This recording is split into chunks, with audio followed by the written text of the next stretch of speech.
¿Qué vamos a tratar el día de hoy? Geología estructural, un tema importantísimo de la geología. Harold suele decir que la geología son dos cosas, composición y estructura, y en cierta manera litología y estructura, de cierta manera tiene razón, ¿no? Hemos estudiado muchísimo los diferentes tipos de rocas, ¿no? Y también cómo se forman, qué procesos las forman, pero no hemos hablado mucho de cómo se distribuyen espacialmente estas rocas. Eso es lo que vamos a hablar el día de hoy. Eso es la geología estructural. Ya que son poquitos, pues recuerden que pueden participar todo lo que quieran, preguntar todo lo que quieran. Así que no se sientan inhibidos a participar porque son poquitos, ¿no? Bueno, la clase de hoy se llama Introducción a la Geología Estructural. Y en esta fotografía les muestro un lugar bastante rocoso ubicado en Escocia y muy famoso, especialmente famoso, que se llama Siccar Point. Este lugar es famoso en la geología porque aquí James Hutton, ¿alguno de ustedes recuerda quién es James Hutton? Descubrió la discordancia que ahora lleva su nombre, la discordancia de Hutton, la cual pone en contacto rocas sedimentarias del periodo silúrico y del periodo devónico. Rocas sedimentarias del periodo silúrico y del periodo devónico. Mírenla aquí, esto es señalado con amarillo. Es una discordancia, ¿no? Una discontinuidad en la estructura de las rocas bastante clara, denominada discordancia. ¿Alguien viendo las rocas que están aquí señaladas sabe qué tipo de discordancia es? Discordancia angular. Exactamente, exactamente. Discordancia angular, muy bien. Y Laura también nos pregunta que si angular. Sí, Laura, es una discordancia angular, eso es lo que es, muy bien. Como pueden ver, acá están las rocas del periodo silúrico y sobre ellas se han depositado unas arenitas devónicas con un ángulo muy distinto. Y miren este concepto, conglomerado basal. Este concepto no lo vamos a explicar, no creo, a menos que alguien muestre interés muy claro en esto, porque es un poco más avanzado, el concepto de conglomerado basal. Pero normalmente, muchas veces sobre una discordancia angular erosiva como esta, primero se deposita un conglomerado y luego todo lo demás que se vaya a depositar. Eso sucede en Colombia con el conglomerado basal del Cretácico y sucede en muchos lugares. Los conglomerados suelen tener esa posición, pero es un poco más avanzado, así que pueden olvidarlo si quieren. Bueno, continuemos. La arquitectura terrestre. La geología estructural es una subdivisión de la geología que se preocupa por estudiar la naturaleza espacial de las rocas que componen la Tierra.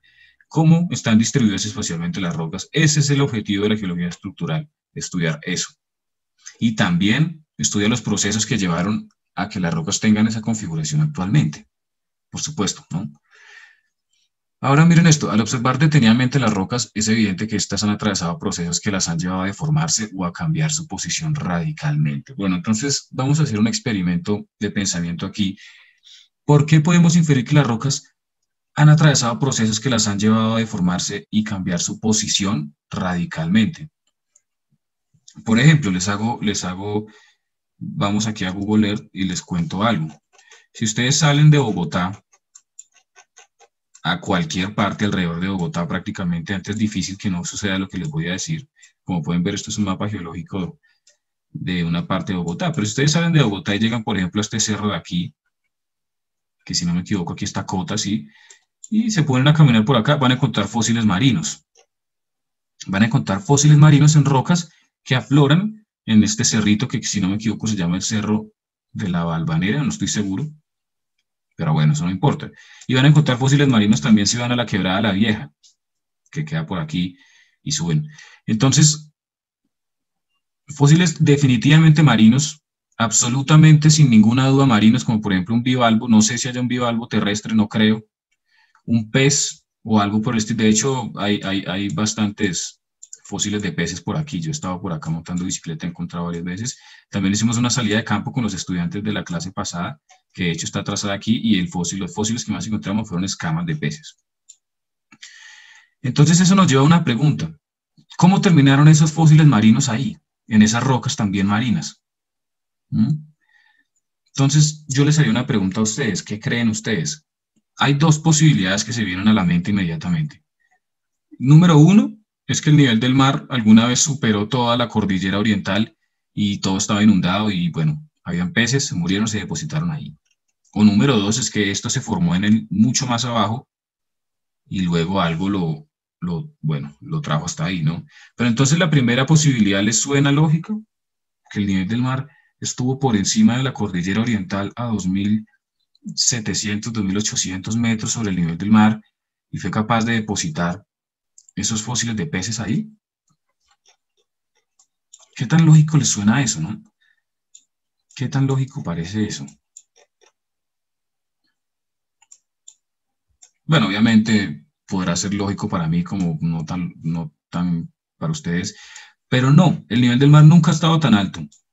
Por lo menos en todo el Fanerozoico, que es la época de los animales desarrollados, el nivel del mar nunca ha estado tan alto. Así que es imposible que haya llegado hasta aquí. Lo que sucede es que estas rocas se formaron en el nivel del mar y luego se plegaron y llegaron hasta su posición actual. Ese es el mismo ejemplo que tengo aquí. Por ejemplo, acá están estos paleontólogos buscando fósiles en el famoso Burgess Shale, en las montañas rocosas de Norteamérica. Esta formación sedimentaria contiene numerosos fósiles de organismos marinos del periodo cámbrico. Y es evidente que este cuerpo de roca tuvo que atravesar importantes procesos para llegar a la posición en la que se encuentra actualmente. Estas personas están en una montaña bastante elevada, 2.000, 3.000 metros sobre el nivel del mar. No es posible que el mar haya llegado tan arriba, sencillamente no hay un volumen de agua suficiente para eso. Así que lo que pasó fue que las rocas se deformaron, se plegaron, se fallaron, se fracturaron, se montaron las unas sobre las otras y la roca terminó ahí. Si a ustedes les interesa la vida antigua, averigüense el Burgess Shale porque es muy famoso. El Burgess Shale es lo que se denomina un Lagerstätte. No sé cómo se escribe, cómo se pronuncia y no estoy muy seguro tampoco de la palabra en alemán. Es alemán, pero no sé cómo se pronuncia.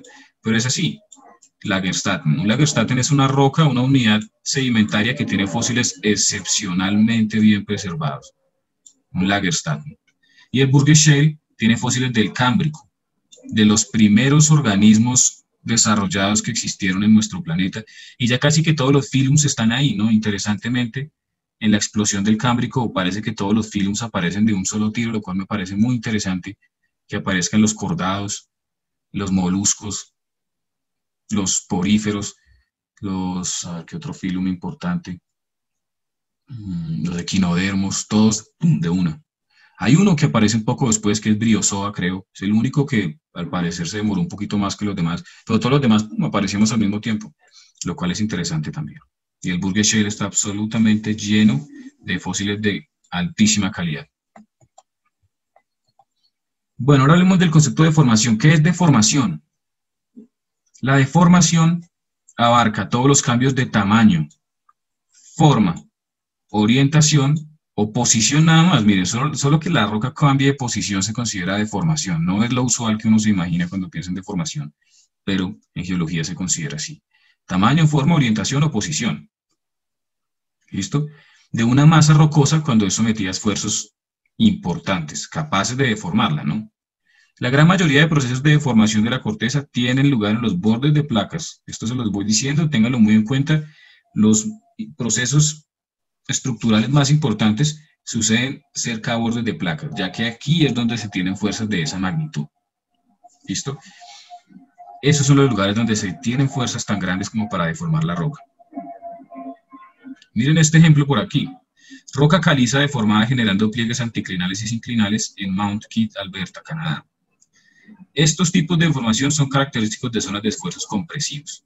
Bueno, entonces, ¿qué podemos inferir de esta imagen? Primero que todo es una caliza, ¿cierto?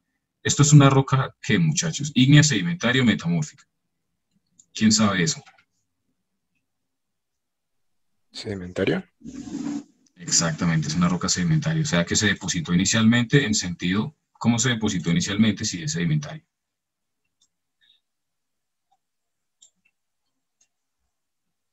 Horizontal, ¿no? Una roca que se depositó en sentido horizontal. Y ya si una persona le gusta mucho la paleontología y todo eso, pues ya puede inferir que se depositó en un lugar, primero que todo marino, probablemente somero y tropical, porque es donde se produce más carbonato de calcio. Pero bueno, eso es otra cosa. Entonces los esfuerzos compresivos deforman esa roca formando pliegues, ¿cierto? Formando pliegues. Y también fallas, una fractura de este tipo. Y eso es lo que observamos en la imagen de aquí, ¿cierto? Aquí tenemos este pliegue, mírenlo. Aquí se tiene un pliegue y probablemente una falla, me parece a mí, de esto no estoy seguro, pero miren este pliegue. Miren, ya estamos viendo las dimensiones que tiene, ¿no? Es bastante grande, casi que forma todo ese monte Mount Key, todo es solo un pliegue. Pero de todas formas, les voy advirtiendo, este es un pliegue pequeño. Este es un pliegue pequeño. Muchas veces en geología, a los profesores de geología y a los geólogos les gusta mostrar fotografías de pliegues chiquiticos, así como que se puede con el celular en un corte de carretera, el plieguecito así. Y qué bonito, un pliegue. Pero esos pliegues son insignificantes, yo los considero muy pequeños. Yo no voy a mostrarles ningún pliegue así tan chiquito. Aquí vamos a trabajar los pliegues grandes. Este pliegue sigue siendo pequeño. Vamos a trabajar pliegues en Colombia también. Y van a ver que son estructuras realmente enormes, realmente enormes. Esos son los pliegues que importan y los vamos a trabajar al final de esta clase. Pero aquí que pues los esfuerzos deformaron una caliza y primero que todo la plegaron y segundo que todo le hicieron generar elevaciones importantes, ¿no? Esto parece ser una montaña con unos cuantos metros sobre el nivel del mar por lo menos. Bueno, ese es el concepto de deformación y es clave en la geología estructural porque las rocas se deforman y se deforman muchísimo. Es raro que no se deformen las rocas sedimentarias, pero ocurre también, como por ejemplo los famosos tepuis. ¿Alguien alguna vez escuchado de los tepuis? En Colombia tenemos unos cuantos tepuis. Son rocas sedimentarias que no se han plegado y están completamente planas y forman unas peñas impresionantes, ¿no? Bueno, eso lo podemos hablar después. Bueno, hablemos un poco más del esfuerzo. Aquí tenemos una opinión. La serranía del Chiribiquete, en esa estaba pensando y no me acordaba, Juan Pablo, bien, gracias. La serranía del Chiribiquete también ahí hay rocas sedimentarias que no se plegaron nada, mesas completamente planas, zonas donde por alguna razón hubo bastante estabilidad y la ha habido hasta ahora, lo cual también es muy interesante, ¿no? De hecho es la excepción que haya una zona tan estable y que se mantenga así durante tanto tiempo y ya se va a quedar así probablemente, porque ya se alejó mucho del borde de placa. Así que es muy interesante eso. Podemos hablar de eso después también. Bueno, el esfuerzo. Ahora, ¿cómo se mide el esfuerzo? ¿Cómo medimos el esfuerzo? El esfuerzo se define como una fuerza, ¿cierto? Una fuerza ejercida sobre superficie. Es decir, que su unidad es fuerza, Newton, sobre área, Newton por metro cuadrado. A esto se le conoce como un pascal. Otra unidad con frecuencia utilizada es el bar, mucho más utilizada en este contexto. ¿Por qué? Porque es que el pascal es muy poquito y los números son muy grandes. Un bar son 100.000 pascales y eso está cercano a la presión atmosférica promedio al nivel del mar, que es de 1.013 bar. Entonces ya ahí vemos que el pascal la verdad no es una unidad muy grande y muchas veces en contextos prácticos es mejor utilizar el bar, porque si no los números son demasiado grandes y se hace un poquito fastidioso utilizar el pascal. Probablemente en Bogotá sea menor a esto, ¿no? Considerablemente menor. Nosotros vivimos en una ciudad muy alta, ya nosotros como que no nos parece la gran cosa, pero realmente es raro las ciudades tan altas en el mundo. Es raro que la civilización nuestra crezca en las montañas en lugar de las zonas planas, porque normalmente es al revés. Pero es como una especie de herencia de nuestros ancestros indígenas que eran así. Construían las ciudades en las zonas elevadas y las zonas planas se las dejaron como a pueblos diferentes, ¿no? Gente distinta. Bueno, los esfuerzos unidireccionales pueden ser descritos mediante un vector y así lo vamos a hacer nosotros. Con 3 vectores vamos a manejar lo que es el sistema de esfuerzos de una roca. Es suficiente para nosotros, es suficiente para la clase de geología general, pero no quiere decir que sea suficiente para otros contextos. Para comprender de forma completa el estado de esfuerzos de un material que está siendo sometido a diferentes esfuerzos, se necesita utilizar el concepto de tensor. Un tensor es algo más avanzado y específicamente el tensor de esfuerzos de Cauchy es el que más se utiliza en este contexto. ¿Listo? No vamos a utilizar tensores, pero les voy a mostrar rápidamente qué es un tensor. Un tensor es una matriz, ¿no? De 3×3, donde se tienen 9 esfuerzos distintos que son necesarios para entender el estado de esfuerzos en un volumen determinado de material sólido perfectamente. Ya con esto, perfecto. De hecho, si el material es líquido, este tensor se simplifica tremendamente, ¿no? Porque los líquidos no son capaces, por ejemplo, de tener esfuerzos de cizalla. únicamente esfuerzos compresivos de ese tipo, así que en un material sólido es donde la complicación llega a ser máxima, en un líquido es muchísimo más simple. Pero bueno, este es el tensor de esfuerzos de Cauchy, muy utilizado en ingeniería y en geofísica ya más avanzada se debe utilizarse, pero nosotros no lo vamos a utilizar en nuestra clase porque sencillamente no lo necesitamos. ¿Cómo vamos a manejarlo nosotros? De la siguiente manera. Bueno, de manera simplificada, no quiere decir que sea mal hecho, y dentro del contexto de la geología general, podemos hablar de dos tipos principales de esfuerzo, ¿listo? Vamos, ya sabemos qué es esfuerzo, ya sabemos que el esfuerzo es lo que lleva a la deformación de las rocas. Ahora vamos a clasificar esos esfuerzos en los diferentes tipos de esfuerzos por sus características, ¿listo? Vamos a empezar con dos subdivisiones básicas importantísimas que ya hemos trabajado antes, pero que vamos ahora a terminar de pulir. El primero es esfuerzo isotrópico. ¿Qué quiere decir que es isotrópico? Es igual en todas las direcciones. ¿Listo? También se conoce como presión hidrostática. ¿Por qué hidrostática? Porque esta es una propiedad de los fluidos. Los fluidos, por ejemplo, vamos al tablero un ratico y hablamos de esto. Bueno, y el otro es esfuerzo diferencial. Esto ya lo hemos dicho, ¿no? En la clase de metamorfismo tuvimos que hablar de él.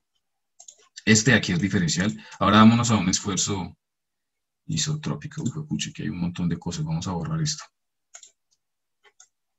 Entonces, ¿cómo es el esfuerzo isotrópico? Normalmente, pero cuando hablemos de esfuerzos, vamos a poner un cubito de roca, es decir, una unidad de volumen, ¿cierto?, de roca. Y vamos a dibujar los esfuerzos a los cuales está sometido a manera de vectores. En el esfuerzo isotrópico, todos los esfuerzos en todas las direcciones son iguales entre sí. Todos los esfuerzos en todas las direcciones son iguales entre sí. Nosotros aquí en la clase de geología general, como les iba mencionando, vamos a utilizar un sistema sencillo de vectores en las tres dimensiones espaciales. A uno lo podemos llamar sigma 1, al otro lo podemos llamar sigma 2 y a este sigma 3. ¿Cierto? En el esfuerzo isotrópico, todos los esfuerzos en las tres direcciones son iguales. Es decir, que sigma 1 es igual a sigma 2 es igual a sigma 3. Esto se llama esfuerzo isotrópico, también conocido como presión hidrostática. Es igual en todas las direcciones. Este tipo de esfuerzo es importante porque todas las rocas están sometidas a ese esfuerzo por el solo hecho de estar por debajo de la superficie. ¿Sí? Digamos que este volumen, digamos que esta es la superficie y este volumen de roca está a cierta profundidad H. El solo hecho de estar a esa profundidad, así no haya ningún esfuerzo tectónico en la zona, así no haya nada importante sucediendo, digamos que es un lugar muy estable, digamos que estamos en un planeta muerto como Marte, relativamente muerto, no hay mucha actividad volcánica, no hay muchas cosas sucediendo. Igual, si una roca está a cierta profundidad, tiene presión hidrostática por el solo hecho de estar a una profundidad, por el peso de la columna de roca encima, y no es solo encima, es en todas las direcciones, ¿listo? Es importante que siempre tengan en cuenta eso. Ahora bien, ¿cuál es el otro tipo de esfuerzo? Ya tenemos uno, isotrópico, también conocido como hidrostático o litostático, también algunas personas lo llaman litostático.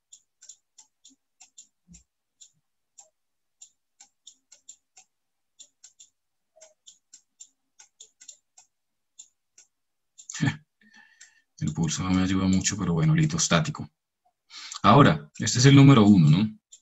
Y el número 2 es el esfuerzo diferencial. Como su nombre dice, no es igual en todas las direcciones, depende de la dirección. Y se puede dividir en tres clases. Compresivo, tensional, que ya vamos a ver que es un nombre que algunas personas consideran incorrecto, y de cizalla. ¿Listo? Ahora, ya les expliqué cuál era el esfuerzo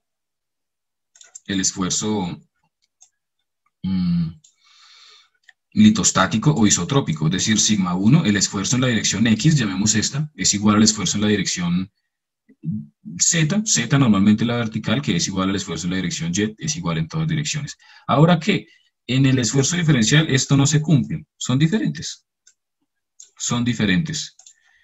Este es diferente a este, y a su vez es distinto a este. Y ahora se vuelve fundamental absolutamente determinar cuál es mayor que los demás. Bueno, si son distintos, listo, son distintos, diferencial. Pero ahora aparece algo importantísimo. ¿Cuál de ellos es más fuerte que los demás? Y eso va a determinar las subclases dentro de esta categoría de esfuerzo diferencial en compresivo, tensional y de cizallamiento. ¿Listo? Así que vamos a seguir y vamos a verlos uno por uno. El primero, esfuerzo diferencial compresivo.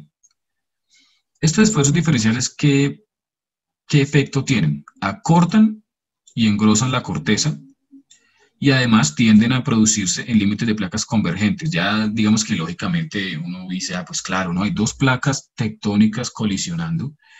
Es posible que en este lugar haya esfuerzos compresivos, ¿no? Como donde zonas de subducción y de colisión continental se presenta mucho esto. Entonces, aquí tenemos el modelo clásico de rocas sedimentarias planas sin deformarse que siempre se utilizan digamos, como punto inicial.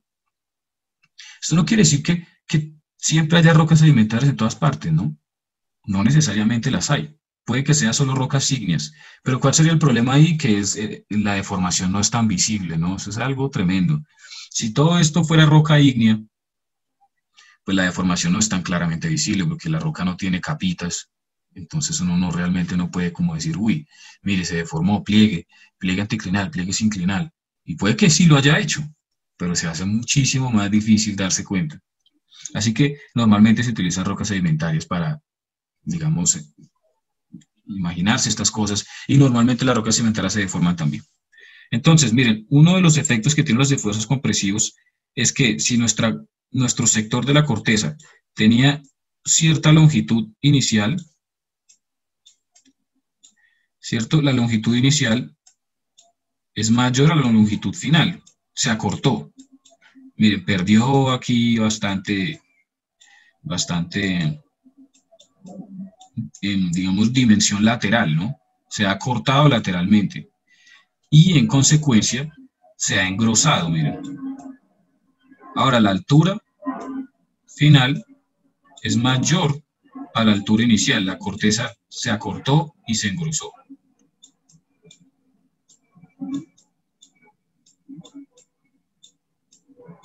¿Y qué se forman?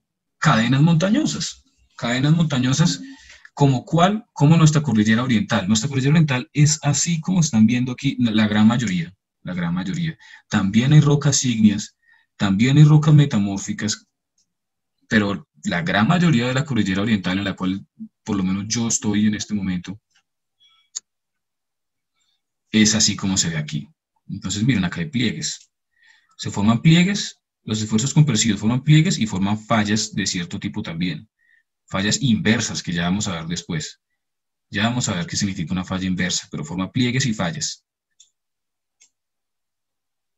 ¿Listo? Otra cosa es importante de los esfuerzos compresivos, ya hablando de la relación de esfuerzos que tenemos aquí, y yo les recomiendo, tengan muy en cuenta este dibujito y cómo tenemos los sigmas, ¿cierto? Cómo tenemos los sigmas aquí, es que hay un sigma que es particularmente importante, que en este caso lo llamamos sigma 2, que es el esfuerzo en la vertical.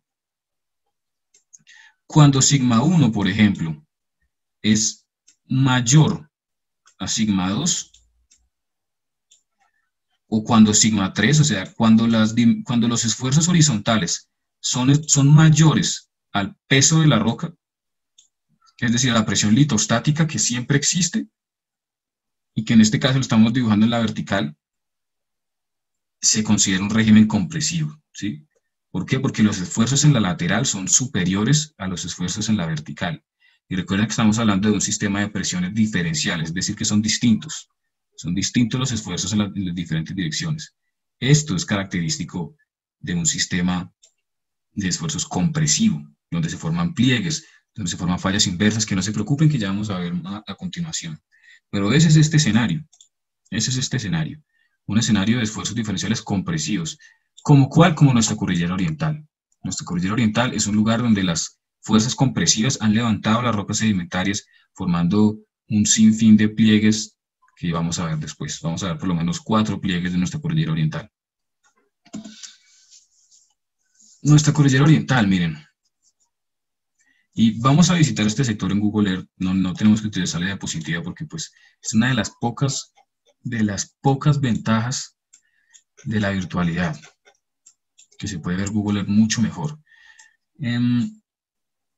Ubiquémonos a ver dónde está la carretera. ¿Dónde está la carretera que lleva a Tunja? Miren, acá está Tunja, ¿cierto? Esta carretera lleva hasta Bogotá eventualmente, Zipaquirá, Chocontá, mire, Chocontá, Villapinzón. Y ahora miren esto de aquí. ¿Alguno de ustedes que está observando ve algún patrón regular en la imagen? Algo que digan, uy, hay un patrón, hay algo, veo algo en la imagen, veo algo organizado.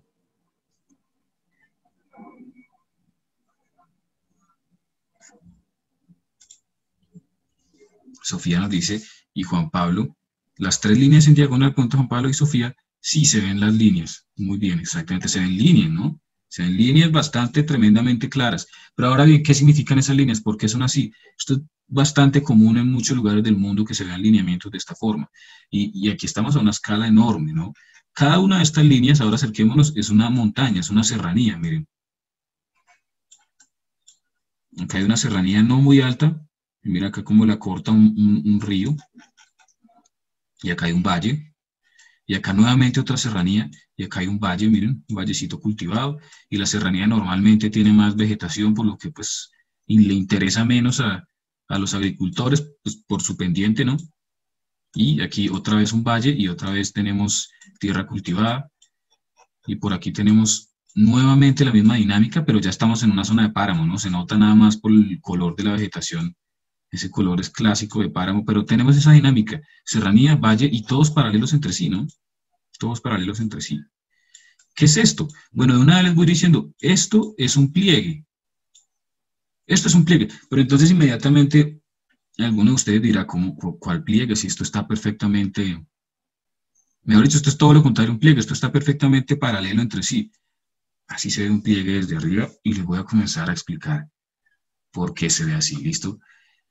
Y esa es una de las dificultades de las clases de geología, es que normalmente muestran pliegues de perfil, como se los estoy mostrando aquí. Un pliegue de perfil. Ah, bueno, listo, un pliegue de perfil, se ve un pliegue de perfil.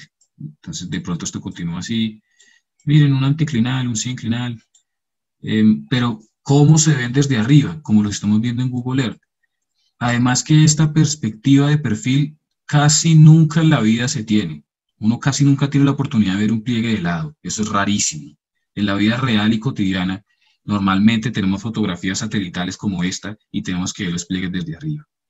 Así que vamos a hacer un dibujo que nos va a acompañar el resto de la clase y que es fundamental para entender nuestra cordillera. ¿Y cuál es? Vamos a contar la historia que hemos contado muchísimas veces de nuestra cordillera oriental, ¿listo? Que no sé si alguno de ustedes ya se sepa alguna parte, ojalá. Vamos a hacerlo de nuevo, pero voy a hacerlo más rápido porque tenemos harto que hacer. Pero bueno, durante el Cretácico nuestra cordillera oriental era una cuenca, ¿no? ¿Una cuenca? ¿Qué es una cuenca? Pues como un lugar deprimido. ¿Por qué? Bueno, ya eso es otra cosa. ¿Por qué es una cuenca, no? ¿Por qué había un lugar deprimido? Eso es otra cosa completamente distinta, pero lo era, lo era. Entonces por acá tenemos, voy a dejar solo la cuenca, pero por allá está la cordillera central, y aquí tenemos una cuenca, y como suele suceder en los lugares deprimidos, y en el Mesozoico, el nivel del mar era muy alto, no, más bien en nuestra época, el nivel del mar es muy bajo, esa sería la manera correcta de decirlo, porque nuestra época es lo anormal. Nosotros somos los que estamos viviendo una glaciación que es un momento poco frecuente, pero que ha sucedido por lo menos 5 veces. El hecho es que, bueno, ese lugar deprimido se inundó, y se formaron rocas sedimentarias que voy a dibujar de forma sencilla, así. Lo hemos contado sin número de veces. Esta es nuestra cuenca, la famosa cuenca cretácica colombiana, que pues es absolutamente importantísima en nuestras vidas. Bueno, posteriormente este régimen tectónico cambia y se vuelve compresivo, se invierte completamente. ¿cierto? Sucede esto. Se pliegan las rocas. Tenemos anticlinales e inclinales. Anticlinales e inclinales, dibujemos una falla. Yo sé que no les he explicado qué es una falla, pero bueno, yo creo que más o menos ustedes pueden como inferir qué es, ¿no? Una fallita, anticlinales, inclinales, anticlinales, inclinales. Una falla inversa por aquí. Hay un sector que quedó así, ¿cierto? Y claro que se elevó bastante más sobre el nivel del mar, ¿no? Anticlinal aquí, sinclinal, bueno, sí. Ahora, ya saben ustedes que la erosión nunca deja de funcionar, ¿no? Así que esto se fue erosionando. Esto se fue erosionando. Voy a bajar la erosión con este color así como extraño. Se erosionó. Digamos que se erosionó hasta aquí, así. Se erosionó, se erosionó. Se erosionó. Todo esto se convirtió en ¿qué? ¿En qué creen que se convirtió eso? La materia ni se crea ni se destruye, ¿no? Eso no se desapareció. Eso no se desapareció. ¿Dónde creen que, en qué se convirtió? ¿Dónde está? ¿Dónde está en este momento todo ese material erosionado? Sería chévere que infirieran eso. Pero ahora, bueno, vamos a darle una tridimensionalidad a nuestro dibujo después de haber sido erosionado, ¿listo? Vamos a darle una tridimensionalidad. Y no solo eso, vamos a darle una litología a estas rocas. ¿Listo? Entonces, asumamos que esto es una arenita.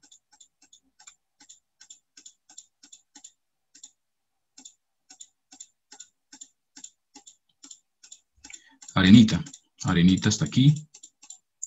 Que es esta de abajo, ¿no? Arenita. Y asumamos que la unidad que está encima, que es más joven, es una lodolita. Lodolita. Lodolita. Lodolita, lodolita. Lodolita, lodolita, lodolita, lodolita. Lodolita, lodolita, lodolita, lodolita, lodolita. Lodolita, hasta aquí. ¿Listo? Ahora, comencemos diciendo, todas las rocas, les hago una pregunta, ¿ustedes creen que todas las rocas son igual de resistentes a la erosión? ¿Todas igual de resistentes y todas se erosionan con la misma velocidad que todas las otras? ¿O creen que más bien hay diferencias de resistencia química y mecánica?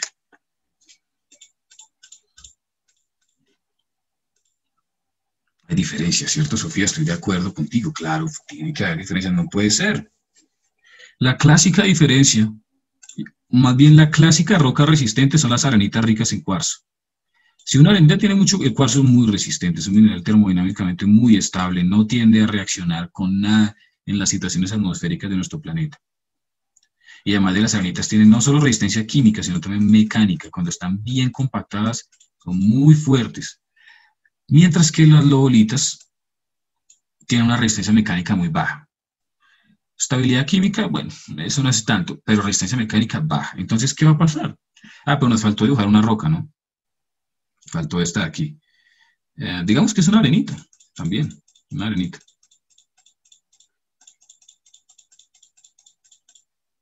Y aquí, miren. Entonces, ¿qué va a pasar? Claro, no son igual de resistentes. Entonces, miren, esta va a generar una cresta. Y esta de aquí se erosiona fácilmente. Esta, una cresta. Y acá por esta fallita que tenemos aquí continuó con otra cresta, miren, interesante, se formó un cerro bastante poderoso. Acá un valle.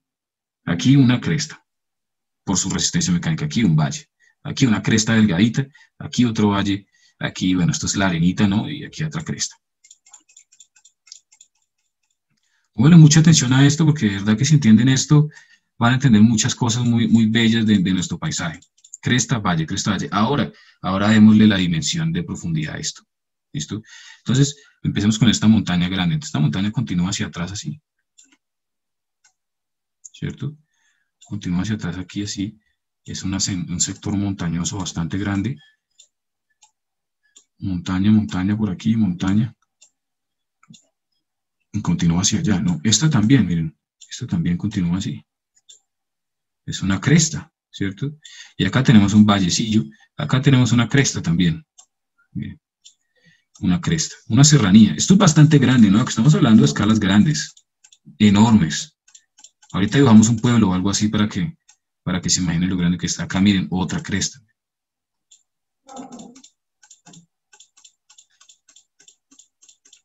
Acá tenemos nuestra montaña grande que debido a la falla quedó todavía más ancha y la falla cruza por toda la mitad. Entonces esta sería tremenda cordillerón. No una cordillera, esta escala es grande, pero no es una cordillera. La cordillera es la suma de todo esto por demasiados kilómetros, todavía más grande. Acá tenemos otra montaña y acá otra, ¿cierto? Otra montaña y acá otra. ¿Qué tal va el dibujo? Vamos a dibujarle cosas para que entendamos mejor. Entonces, obviamente por aquí van a bajar ríos y por acá va a pasar un río así, ¿no? Un río así. Por aquí también, un río acá, otro río aquí, ¿sí? Bueno, ahora quiero que, esta es la versión tridimensional. ¿Cómo van hasta aquí, muchachos? ¿Entienden el dibujo o el dibujo quedó como un poquito espacialmente extraño? Porque me parece que no es como tan... Voy a completarlo por acá. ¿Sí? Sí, sí, terminamos en valle acá. ¡Tum! El nivel de erosión lo estamos dibujando con este color rosado, así que lo voy a seguir dibujando así. Aquí, ¿cierto? Sí. Terminemos. Por acá hay una montaña también y por acá un valle. Por acá hay una montaña también y por acá un valle.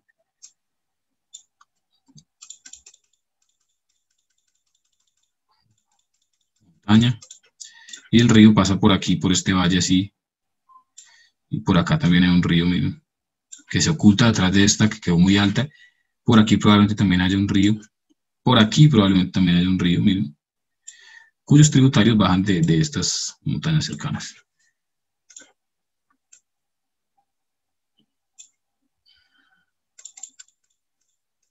Entonces, si ven que se formaron una serie de montañas paralelas entre sí, ahora miren lo que tenemos aquí. Una serie de montañas paralelas entre sí, porque acá hay una roca resistente y acá en la mitad hay una roca débil, acá hay una roca resistente, débil, y así continúa una y otra vez y forma este paisaje, este tipo de cerros paralelos entre sí. Todo debido a que tenemos pliegues vistos desde arriba y que tenemos rocas con diferentes resistencias mecánicas. ¿Ven? ¿Cómo vamos hasta aquí, muchachos? ¿Cómo sienten esto? ¿Sienten que tiene lógica? ¿O tienen alguna pregunta? Mientras tanto voy completando el dibujo para que tenga más...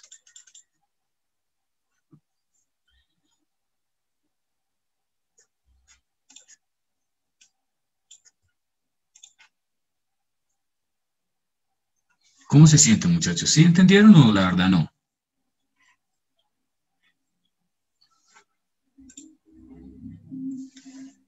Ah, bueno, listo, qué bueno que sea claro para Sofía, Laura, Lorena.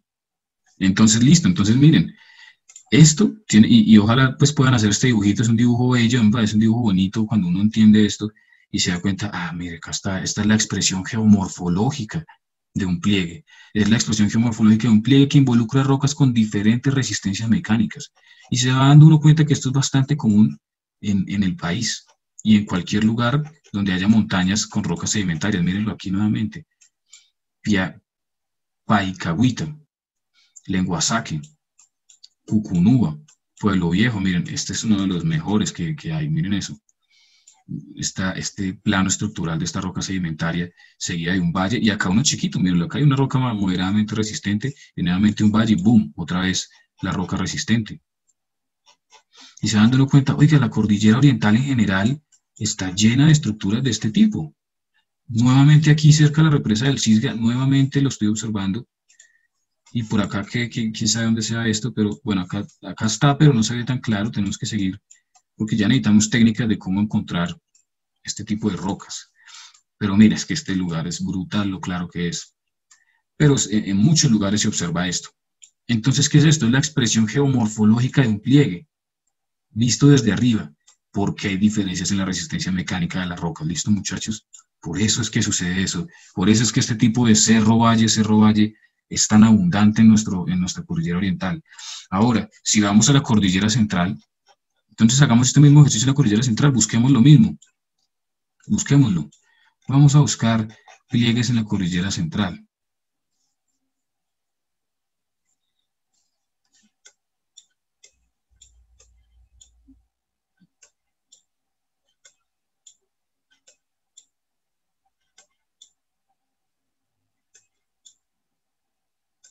No es tan fácil, ¿cierto? ¿O alguno de ustedes ve algún patrón organizado?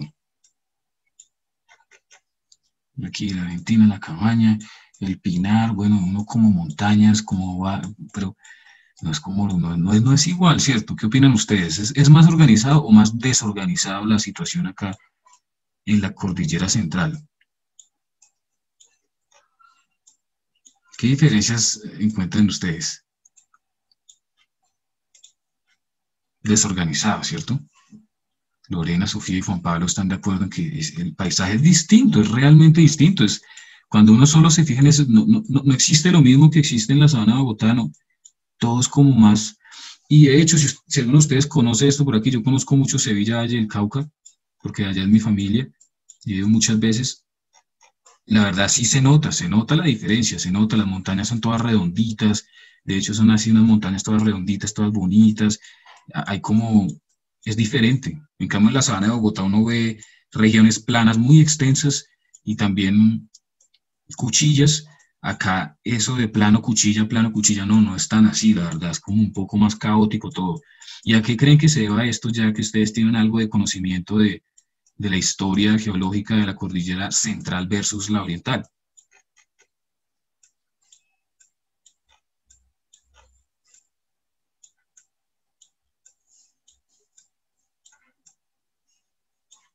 ¿A qué creen que se deba, no? ¿Qué tipo de rocas componen esta cordillera, digamos, mayoritariamente? Ígnea, nos dice Laura, exactamente Laura, ígnea, más que todo ígneas. ¿Hay sedimentarias? Sí, claro que sí, como en la cordillera oriental también hay ígneas, pero menos. Las rocas ígneas no están organizadas de esta forma, no lo están, no lo están. Sí, es muy distinta la situación cuando hay rocas ígneas. No hay diferencias de resistencia mecánica tan organizadas como en las sedimentarias. Por ende, no se va a formar nuestro paisaje. Ahora, volvemos a la cordillera oriental y ya, miren, ya uno ve algo, nada más desde aquí. Les voy a quitar los nombres porque, esperen, ¿cómo es que se quita?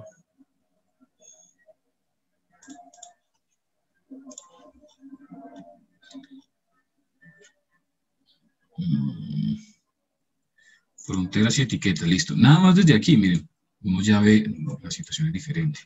Y se va acercando uno más y ve la organización que tiene las rocas, los valles. Vámonos aquí cerca de Bogotá. Miren, uno dice, pucha, sí. Acá hay una montaña, un valle, una montaña, un valle, una montaña. Bueno, no es que sea pues perfecto, pero uno ve patrones, uno ve patrones.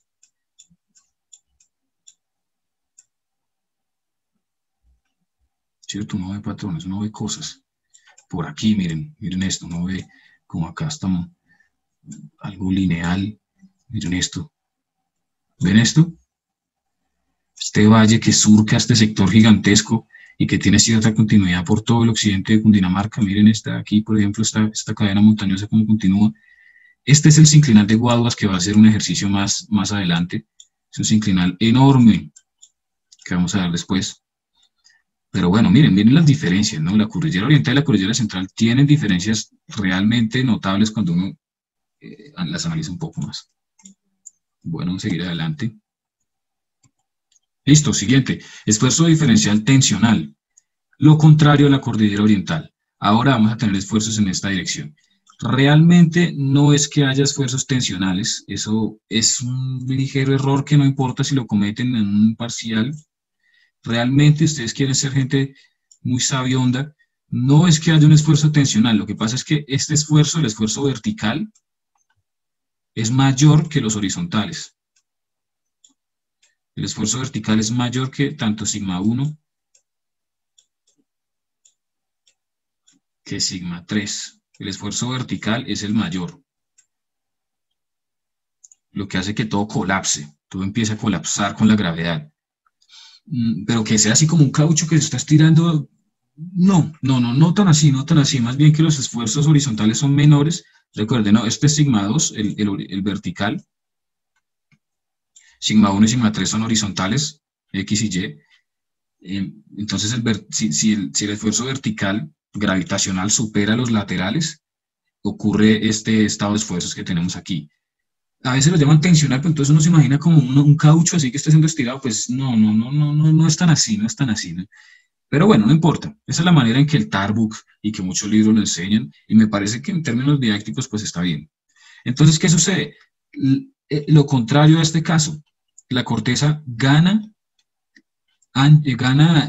dimensión lateral, se estira, entre comillas, gana dimensión lateral, y además no ocurren pliegues, o ocurren pliegues muy extraños que son relacionados ya más con fallas, pero para nada como los pliegues que ocurren con los esfuerzos compresivos, ocurren fallamientos, miren, este tipo de falla es otra falla distinta que se llama falla normal, que ya vamos a ver la diferencia, y miren qué interesante, ¿no? Miren qué interesante y qué relacionado con lo que hemos visto anteriormente, miren, una intrusión ígnea. ¿Quién cree saber por qué ocurrió esa intrusión ígnea? Justo aquí, en este lugar, ocurrió una intrusión ígnea. ¿Cuál fue el proceso que llevó a que la roca ahí se fundiera? ¿Por qué se fundió? ¿Qué fue lo que le permitió fundirse y por qué ocurrió aquí y no aquí? ¿Por qué lo muestran en esta imagen y no en la otra? Piénsenlo. Otra cosa interesante, miren, los bloques que han sido separados por las fallas se vuelcan y forman cuencas, miren, y también elevaciones. Cuencas y elevaciones. Aquí tenemos otro caso, ¿no? de depresión, elevación, pero muy distinto al que les acabo de mostrar. Aquí tenemos una opinión. Juan Pablo Castro nos menciona zonas divergentes, ¿sí? Exactamente, en las zonas divergentes esto suele pasar. ¿Y qué sucede? Como la corteza pierde espesor, aquí la presión se reduce y hay fusión por decompresión. Fusión por decompresión, ¿no?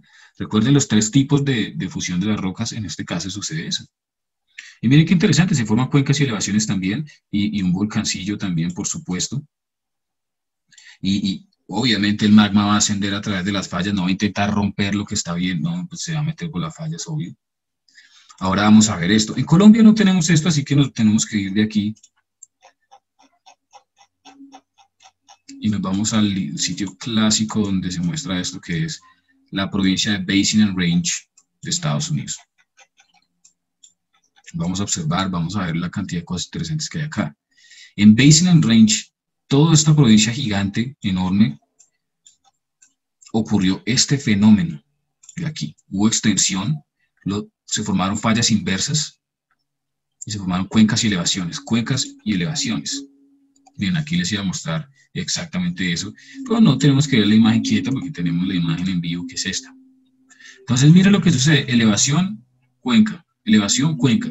Podría uno confundirse, ¿no? Con el caso de Colombia. ¿Cómo así? Entonces, ¿cómo distingo esto de un pliegue? Bueno, ya les voy a mostrar más adelante. Es un poco más avanzado. Pero se puede. Entonces, listo, miren, aquí tenemos nuestras cuencas y nuestras elevaciones, también llamadas basin, cuenca, range, como cuchilla, cerro, basin, range, y por eso los gringos le pusieron a esto basin and range a todo este sector. Uno de esos basins es el Valle de la Muerte, de hecho. No sé cuál será porque le quité las etiquetas, pero uno de ellos es el famoso Valle de la Muerte. Ahora, una diferencia que tiene esto respecto a patrones geomorfológicos similares con los pliegues es que esto normalmente está muy deprimido, debajo del nivel del mar, porque miren aquí es distinto, ¿no? Aquí la corteza perdió espesor realmente en lugar de ganarlo, como sucedió aquí. Así que normalmente estos son sectores muy deprimidos. Por ejemplo, creo que la depresión más profunda de Norteamérica, por lo menos, y de Sudamérica también, creía yo, es el Valle de la Muerte y algunos de estos valles deprimidos de aquí. Ahora les quiero hacer una pregunta. ¿Qué creen ustedes? Si no lo hemos respondido antes, yo creería que sí. ¿Qué creen ustedes que es esto blanco que está aquí? Miren, esto blanco en todos lados. No ve gran cantidad de material blanco. Miren esto aquí. Y yo siempre me he preguntado, ¿qué es esto? ¿Qué es esto? ¿Esto es algo para purificar agua o qué? Son como unas plantas. Por acá está el área 51, de hecho, por aquí también. Yo escuché que el área 51 era como una zona borrosa en Google Earth. No he mirado, eso no es el tema de la clase, pero que es que está como censurado o algo así. ¿Qué creen, muchachos, que es esto blanco? Miren este otro. Este otro de aquí. ¿Alguien tiene una idea o les doy una pista? Otro, miren, no, de hecho está en todas partes. Otra cosa que tiene esto de interesante es que si uno hace un perfil a través de esto,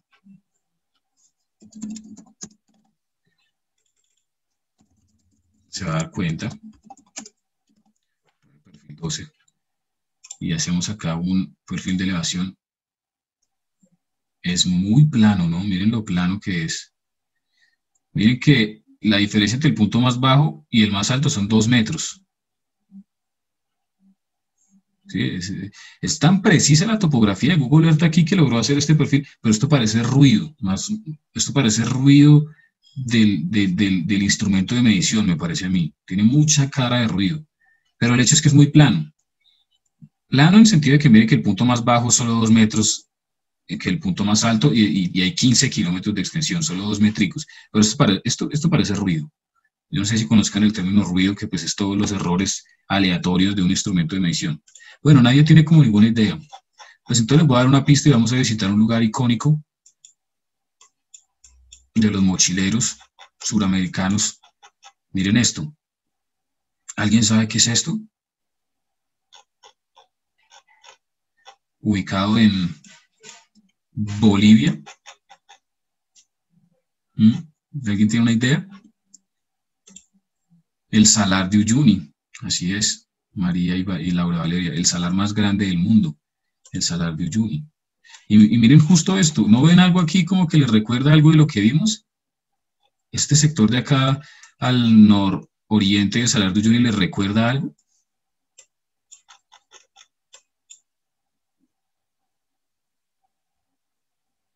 ¿Les recuerda algo? ¿A qué se les parece más? A la cordillera oriental, sí, a los pliegues, exacto. Esto es un pliegue. Esto es un pliegue. Y como es una zona desértica, se ve así extremadamente claro. Es un pliegue, miren, ya lo están reconociendo. Bueno, entonces, este es el salar más grande del mundo, pero pues los salares de Basin and Range no se quedan atrás. Bueno, sí se quedan atrás, son muy chiquitos comparados con Uyuni. Estos son salares también. Ahora entra la pregunta, ¿por qué, no? ¿Por qué hay sal ahí? ¿Por qué está formando sal ahí? Bueno, pues es que me extiendo mucho en temas distintos y hay una clase para eso, que no sé si la veamos, cómo están las cosas, pero ojalá la podamos ver. Pero imagínense que esta es una olla cerrada que no tiene salida, llamada cuenca endorreica, una olla sin salida, una cuenca sin salida, el agua se acumula, se evapora y va depositando sal. Eso es lo que pasa cuando una cuenca no tiene salida al mar. Cuando una cuenca no tiene salida al mar, el agua no tiene otra opción que evaporarse ahí y ir depositando lentamente sales y sales y sales y se forma un salar. Pero esto es un proceso mucho más rico que solo eso, ¿no? Así que bueno, pero eso sería algo de otra clase. Miren, un volcán, busquemos actividad ígnea en Basin and Range. Miren esto. Miren esto. ¿Alguien ve algo? ¿Alguien ve algo aquí? Algo que le recuerda el taller de volcanes, pero muy chiquitico comparado con los volcanes que vimos en el taller. ¿Quién podría dibujar algo?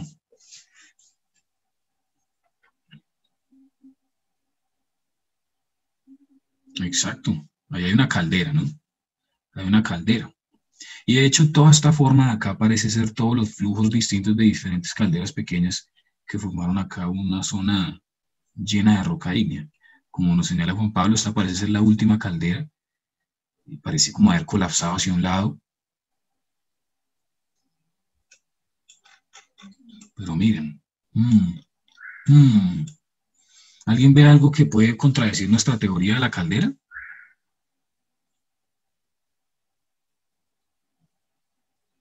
Muy buena observación si alguien ve algo aquí. Como yo veo un patrón.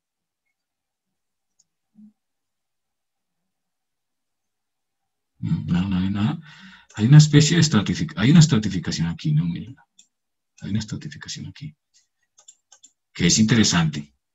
Es interesante y tal vez debate un poco la teoría de que sea una caldera.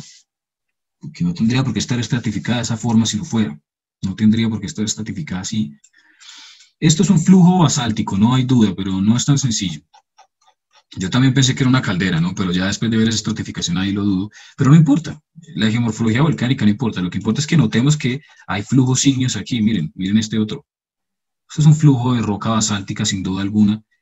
No necesariamente es tan sencillo como un volcán. Yo creo que es más bien una planicie de inundación de basalto y por eso está estratificada. Pero el hecho es que ahí están. Miren este de aquí.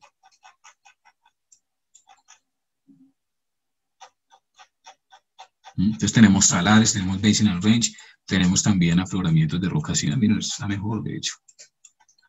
Sí, esto es una planicie de inundación basáltica, no es tanto como un volcán tan claramente formado.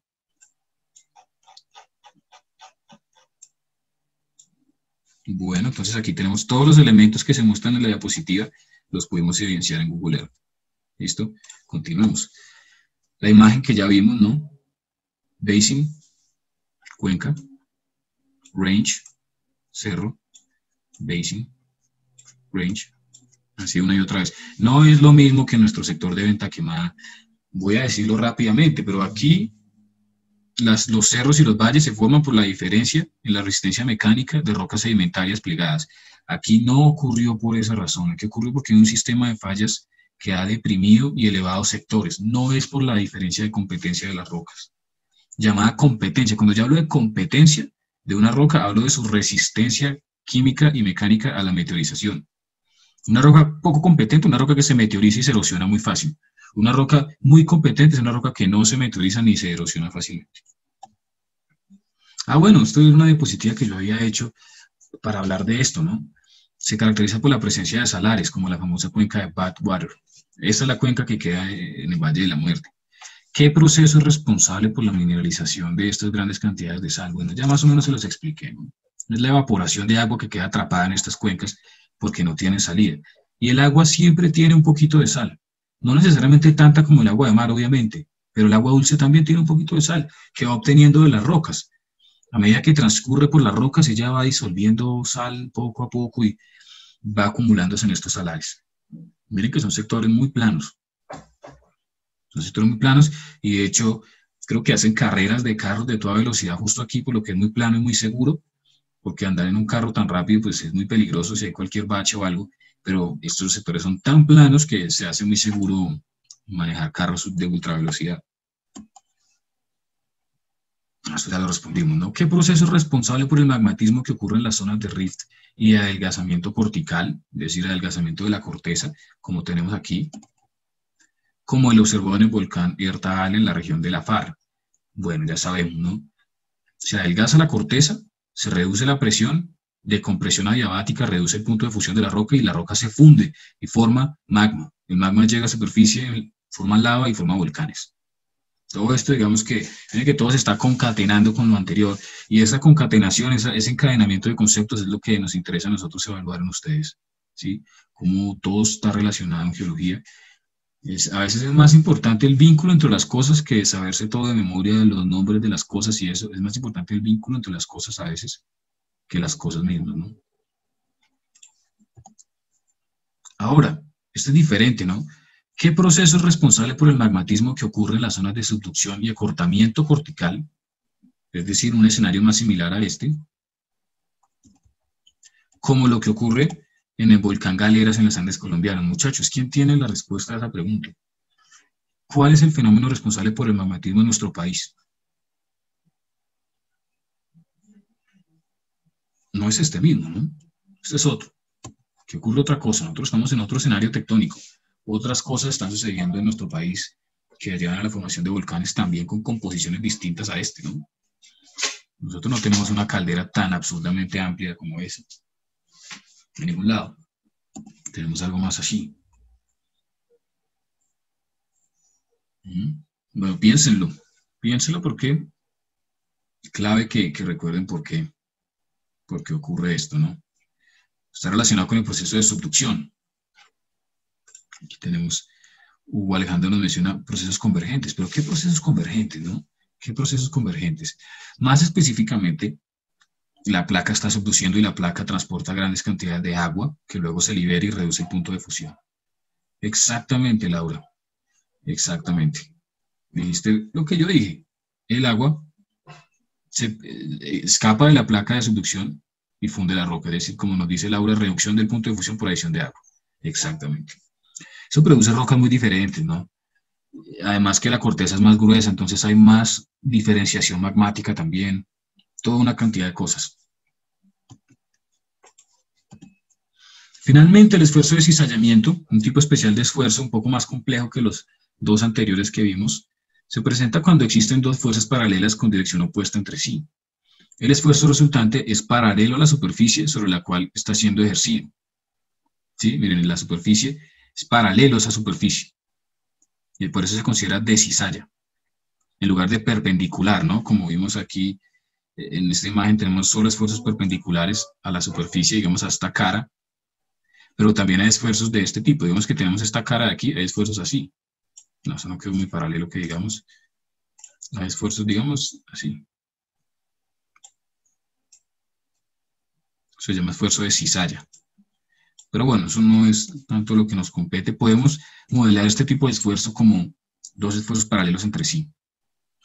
Esto se suele dar en límites de placas transformantes. Son comunes aquí, pero no son, digamos, únicos de límites de placas transformantes. No necesariamente, pero sí son extremadamente comunes ahí, por supuesto. Aquí tenemos la falla de San Andrés en California, probablemente la falla más famosa del mundo. Esto sí no es tan fácil de ver, ¿no? Esto no es algo que deje un rasgo geomorfológico tan claro, pero sí lo deja. Sí lo deja, miren. Aquí está. Pero no es tan fácil como otras cosas. ¿Y qué pasa? Aquí está la placa del Pacífico. Y aquí está la placa de Norteamérica. Está siendo separada, es una zona transformante. Es de carácter dextral. Es decir, esta se está moviendo así. Esta se está moviendo así. Ya les voy a explicar qué es. Pero miren que esto no es el único escenario posible. Podría ser al revés, ¿no? Podría ser al revés. Pero ya les voy a explicar eso. ¿Qué es dextral? ¿Qué es sinestral? Pero esto es una falla. Esto es un lugar donde hay esfuerzo de tipo cizalla. ¿Listo? Como lo tenemos aquí, cizallamiento, se forma este tipo de falla especial. Que tenemos la falla de San Andrés. Y en Colombia tenemos una llamada la falla de Bucaramanga. La falla de Bucaramanga-Santa Marta. Bastante extensa también. Y que la podemos mirar más tarde. Ahora bien, miren este esquema.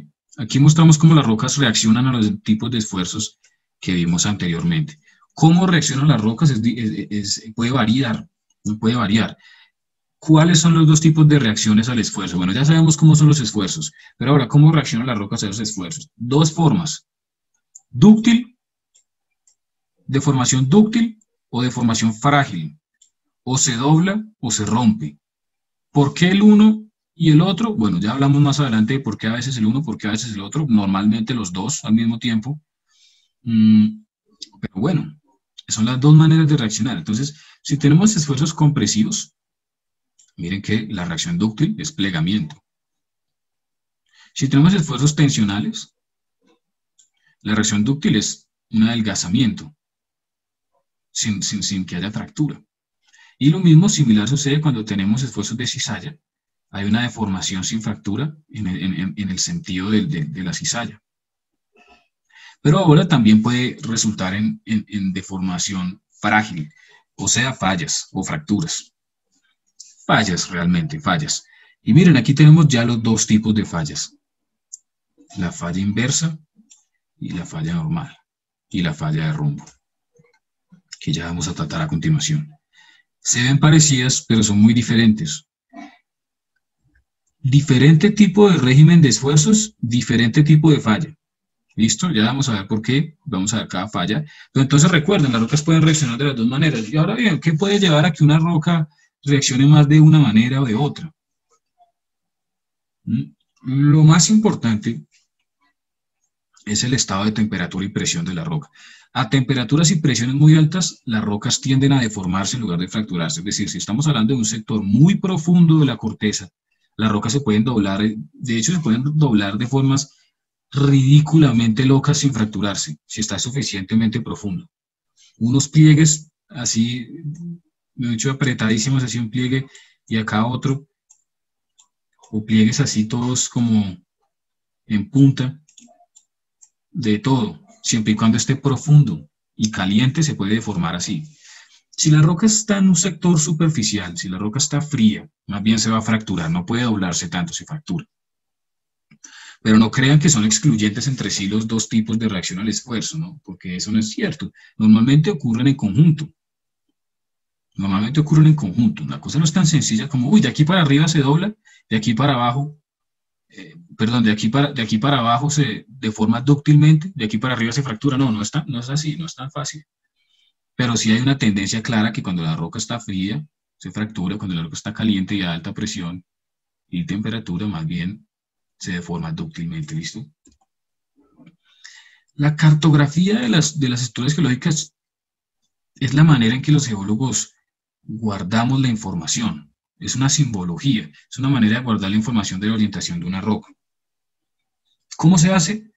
Mediante el método de rumbo y buzamiento. Rumbo y buzamiento. Se utiliza para orientar estructuras tabulares. No todas las estructuras son tabulares. ¿Tabular qué? Pues que tiene forma de tabla, tiene un plano, algo que puede medirse mediante rumbo y buzamiento. Lo que no es tabular no se puede medir mediante rumbo y buzamiento, no funciona, es un sistema incompleto para algo que no sea plano, tiene que ser plano. Pero pues en geología hay muchas superficies planas, ¿no? Muchísimas. Fallas, superficies de estratificación, demasiadas estructuras planas. Entonces ahora miren el dibujo. Tenemos una estructura plana, tenemos una secuencia de rocas sedimentarias, ¿no? Esto es un plano de estratificación. Acá nos están mostrando un plano de estratificación. ¿Cómo se mide el rumbo y el buzamiento? Bueno, es algo que se hace de la siguiente manera. Primero, nos imaginamos una superficie perfectamente horizontal, un datum que llaman. Una superficie perfectamente paralela a la superficie de la Tierra, que localmente es plana. La Tierra es redonda, ¿no? Tiene forma de geoide, no es plana, pero localmente sí, digamos una aproximación en el lugar donde estamos, sí, se ve bastante plana porque es muy grande. Entonces nos imaginamos un plano, que es este plano azul que tenemos aquí, mírenlo, y nuestra roca, nuestra superficie, no nuestra roca, nuestra superficie imaginaria, que en este caso es un plano de estratificación, tiene una intersección con ese plano. A esa intersección se le llama rumbo. Rumbo. ¿Listo? Ahora, como pueden ver, esta roca está inclinada, ¿cierto? Tiene una orientación no horizontal, tiene un ángulo, miren, un ángulo. ¿Cómo se mide ese ángulo? Luego de que hemos hecho este ejercicio de imaginarnos una superficie plana y su intersección es el rumbo, perpendicular a ese rumbo está la dirección de máxima inclinación. Por eso es que están señalando esta botella aquí. A veces uno no está seguro cuál es la dirección de máxima inclinación de la roca. Uno a veces no está seguro. Entonces la prueba clásica es coger un poquito de agua, vertirla, y el agua siempre toma la dirección de máxima inclinación. Digamos, uno podría estar ahí como confundido, como, uy, ¿será que es hacia acá? ¿Así? Pero entonces, no estoy seguro. Entonces tira la bota de agua y la bota de agua ella sí no falla. Coge la dirección de máxima inclinación. Ahí es donde el ángulo es máximo. Ese ángulo máximo es el ángulo de buzamiento. Y se señala así, miren. Ese ángulo máximo es el ángulo de buzamiento. Eso genera una simbología de la siguiente forma. Así se dibuja rumbo y buzamiento. El buzamiento es una línea más larga perdón, el rumbo es esta línea más larga y el buzamiento es este. Esta roca, digamos que tiene un ángulo de 30 grados de buzamiento, se dibuja así. Esto se dibuja en mapas, se utiliza en mapas. Entonces aquí estamos en un mapa y la flecha del norte es así. Esto ya nos dice más o menos cómo está orientada la roca, porque miren de dónde viene ese símbolo. ¿Sí? Van a ver que los mapas están llenos de esta simbología. Y esto se aprende mejor practicándolo, la verdad. Así como, bueno, aquí les mostré cómo se produce ese símbolo, pero inicialmente es complicado, como que el cerebro no lo capta como...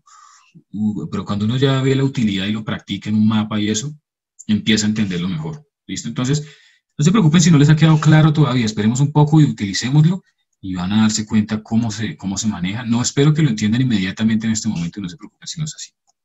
Tienen que volver a este dibujo, analizarlo, y decir, ah, bueno, listo, más o menos ya me doy cuenta, cuando veo un símbolo como ese, ya me puedo imaginar cómo está orientada la roca más o menos, pero eso requiere práctica, eso requiere práctica.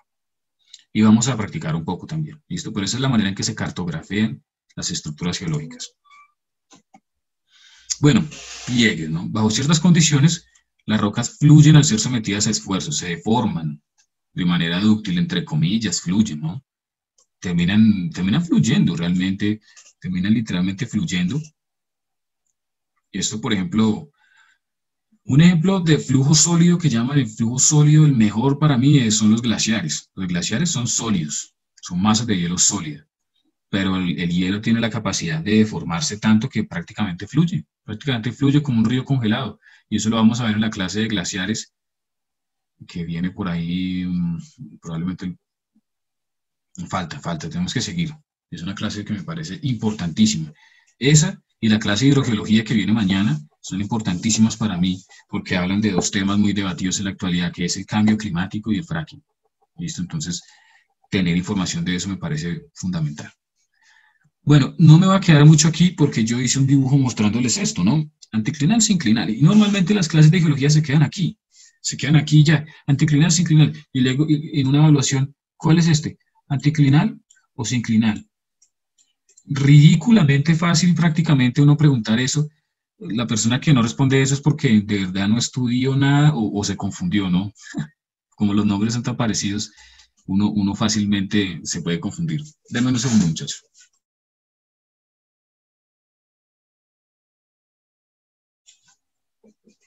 Sí, entonces, eso es ridículamente fácil, pero yo me podría haber equivocado antes, la verdad, que anti, a veces yo pensaba que anti, como es anti, entonces debía ser hacia abajo, no sé por qué, yo recuerdo eso. O sea, no, anti tiene que ser hacia abajo porque pues anti, ¿no? Y no, resulta que anti es hacia arriba. Yo creo que yo me confundí así una vez cuando recién estaba comenzando y la cagué. En algo algo que acabo de decir que es ridículamente fácil, yo me equivoqué. Pero es que uno se confunde. Pero entonces el mensaje que les quiero decir aquí es que esta vista de perfil es algo que normalmente no se tiene.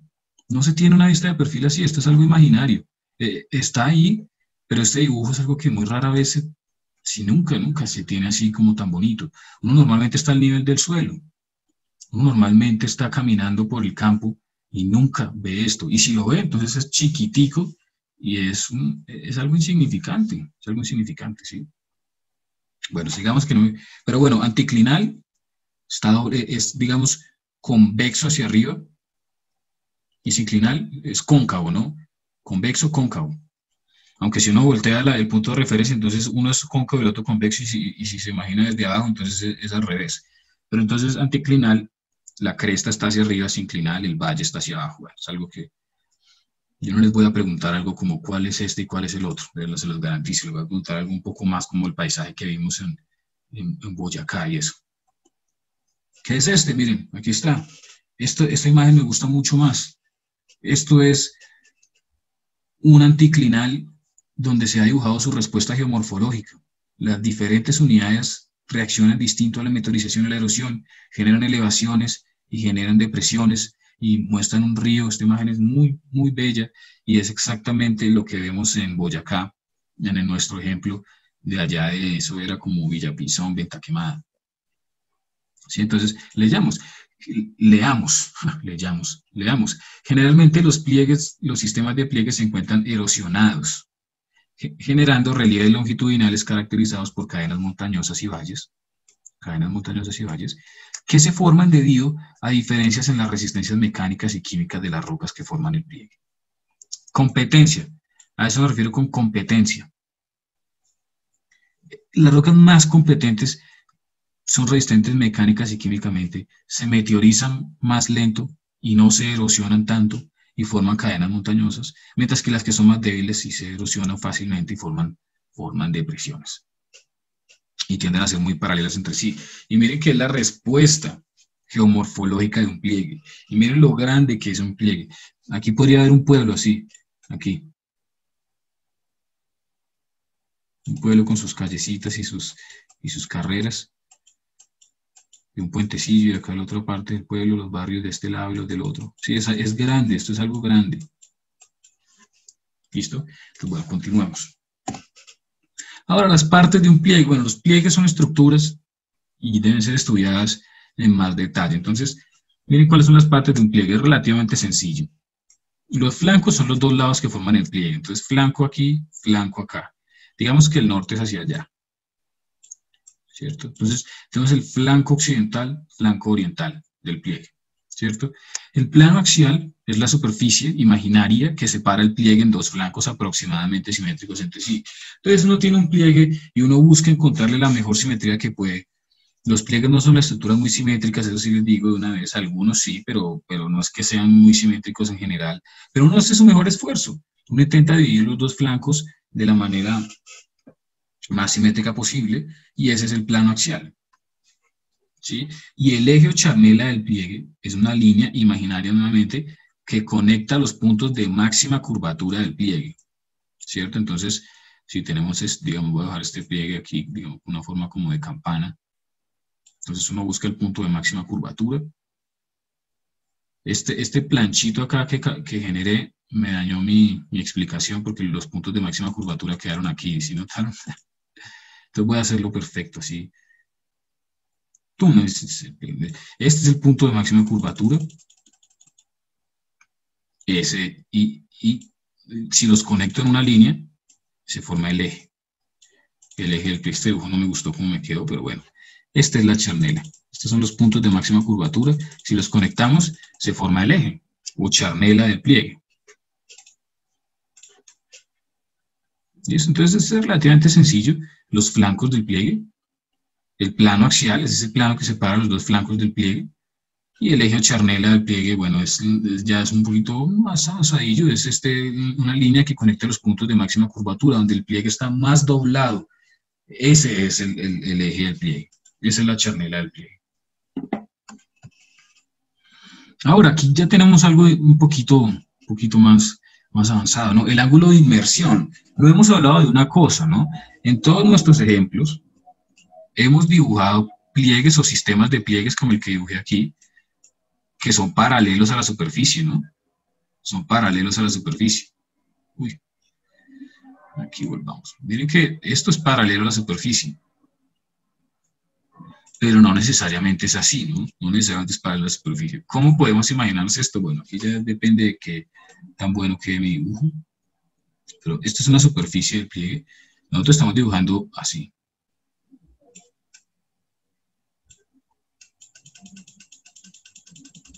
¿Cierto? Así. Esto es paralelo a la superficie. Y esta es la charnela 1, charnela 2, dibujemos esta charnela aquí.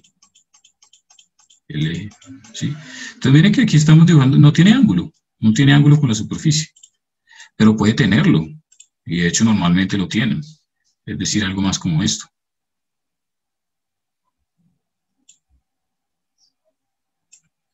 Entonces, Jorge, ¿bien o qué? Veo que prendió la cámara. Entonces, pero puede ser así. Puede ser así, ¿no? Entonces, ahora, ¿qué va a suceder? ¿Cuál va a ser la respuesta geomorfológica a esta situación? Que es un ángulo de inmersión. Este es el ángulo de inmersión, miren. Si esta es la horizontal. Pongámosle phi. Mientras que aquí phi era 0. No tiene, pero puede ser así. Entonces, obviamente, siempre imagínense una superficie erosiva aquí, que va más o menos a aplanar el terreno. ¿Y cuál va a ser la respuesta? Esta va a ser la respuesta. Se va a cerrar el pliegue. Se va a cerrar. ¿Ven? Si tenemos un anticlinal, aquí tenemos un anticlinal, el pliegue se cierra en la dirección del ángulo de inmersión. Si la situación fuera distinta, si tuviéramos un sinclinal, el pliegue se cerraría en la otra dirección, es decir, en la dirección del ángulo de inversión se abriría el pliegue. Se abriría, la respuesta sería inversa a esta si tuviéramos un sinclinal. Sería lo contrario, ¿listo? Esto es mejor que lo veamos. Esto es mejor que lo veamos en un ejemplo que es el anticlinal de Arcabuco. Pero miren, y esto requiere uno imaginárselo varias veces para entender por qué en el caso de un anticlinal se cierra en la dirección del eje del ángulo de inmersión, mientras que en un sinclinal se abre y es al revés, es decir, se cierra para acá, si fuera un sinclinal. ¿Listo? Pero cuando ustedes ven que un pliegue se cierra es porque tiene ángulo de inmersión. ¿Listo? Es porque tiene ángulo de inmersión. Bueno, sigamos.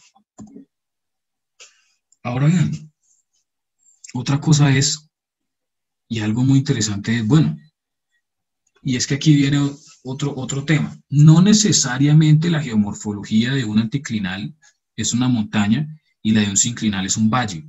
No necesariamente. ¿Qué pasa si es completamente plano? Es decir, ¿qué pasa si yo tuviera este escenario? Dibujemos un mapa. Esto es un mapa, yo siempre dibujo un mapa para que piensen que estamos viendo algo desde arriba. Y digamos que ustedes están explorando un sector. Y ustedes se encuentran aquí. Ustedes encuentran un tipo de roca aquí. Otro tipo de roca acá. Otro tipo de roca acá. Entonces aquí, pucha, aquí ya saben que algo pasó. Algo pasó, ¿cierto? Voy a dejarlo más así porque me quedo sin espacio. Un tipo de roca aquí, un tipo de roca 1, un tipo de roca 2, un tipo de roca 3, y así. Entonces están encontrando, hay rocas sedimentarias no horizontales. Porque yo les hago una pregunta. Si la roca sedimentaria estuviera horizontal, ¿tendríamos franjas así? ¿Encontraremos franjas si la roca sedimentaria estuviera horizontal?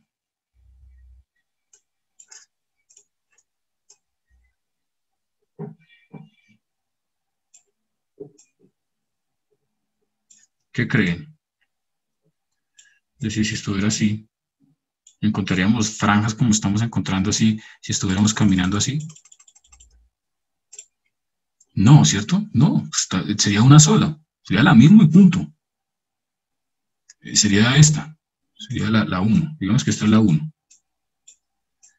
Pero ahora, si existe un ángulo, ¿cierto? Si existe un ángulo, por ejemplo, el que estamos dibujando aquí, y aquí es donde llega, aquí es donde les hago la pregunta. Entonces, digamos que es así, ¿cierto? 1, 2 y 3, ¿cierto? Entonces, aquí, así, se forman las franjas.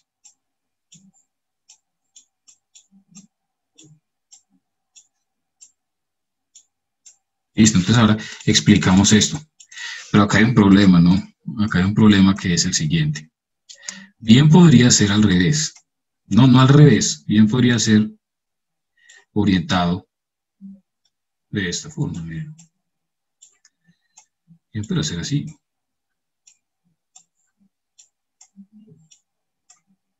¿Cierto? ¿Por qué no? ¿Por qué no? Se vería igual. La respuesta a superficie sería igual, ¿no? Sería absolutamente igual.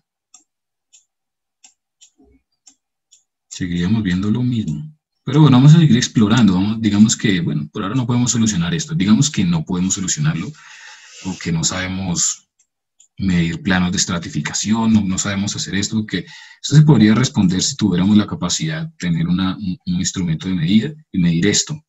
Entonces, no, yo ya sé si es para acá o si es para allá. Pero digamos que por alguna razón, no podemos. No pudimos hacer eso. Entonces, todavía no hemos podido responder esto. Pero vamos a seguir explorando. Digamos que seguimos explorando. Seguimos caminando. Pero ahora vamos a mostrarles esto. ¿Qué pasa si sucede esto? Se repite la unidad 2 y se repite la unidad 1. Este escenario interesante. No solo encontramos una roca distinta de aquí a acá, sino que encontramos la misma que teníamos acá. Y pongámosle fósiles, así como para ponerle... No, mentiras, todavía no, porque eso respondería a otra cosa. Pero entonces, si esto sucede, ¿qué creen que encontramos? La estructura de la cual hemos hablado cuando sucede este tipo de organización así. 1, 2, 3, se repite 2, se repite 1. ¿Cómo creen que es posible que se forme esto? Me va a hacer un dibujo de esto. Voy a borrar estas porque es que no tengo espacio, porque podría continuar con esas, pero Entonces, la única explicación, o una de las dos explicaciones para que esto suceda, recuerden que esto es un mapa y ahora vamos a dibujar el modelo tridimensional que lo genera, es el siguiente.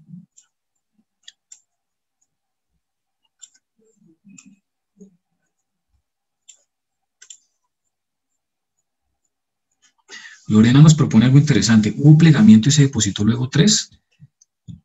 Puede ser, sí. De hecho, eso suele pasar. Y podría ser, ¿no? Es más, voy a dibujar el escenario que nos invita a pensar Lorena, que es un poco más complejo que lo que les iba a mostrar yo. Bueno, primero vamos a ver el escenario que les iba a mostrar yo y luego hablamos del de Lorena porque suele pasar. Pero María nos muestra otro que es plegamiento sinclinal. Entonces vamos a comenzar con el modelo de María, ¿listo?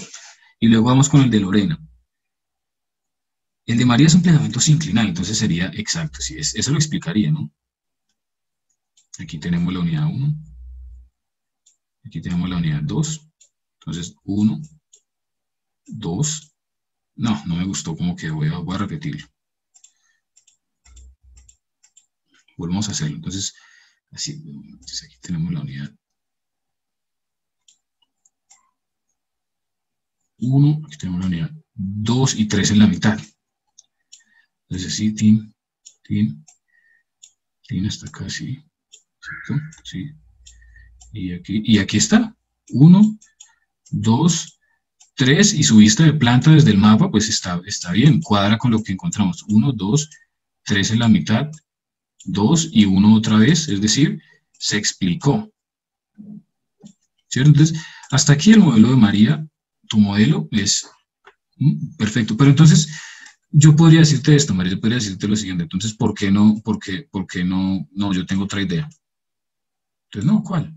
¿Cuál idea? No, pues yo pienso que es así. 1, 2.